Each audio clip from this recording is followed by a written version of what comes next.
আলুটা দেখো একবার, ওরে বাবা রে! তো মানে দুটো আলু মনে হয় কেটে এক জায়গায় গেলে তবে একটা হয়, এ তো একটাই এরকম সাইজ। আর সাথে একেবারে লেগ পিস, আমার প্রিয় পিস, মানে আমার প্রিয় যেটা লেগ পিস, সেই লেগ পিসটা দিয়েছে। আর রাইস তো একেবারে ভরে ভরে দিয়েছে, মানে ও জাস্ট ভাবার বাইরে।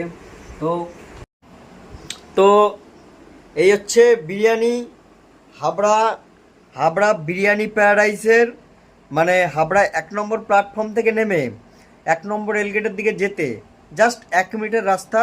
এই বিরিয়ানি কিন্তু আনলিমিটেড, ঠিক আছে? 80 টাকায় একদম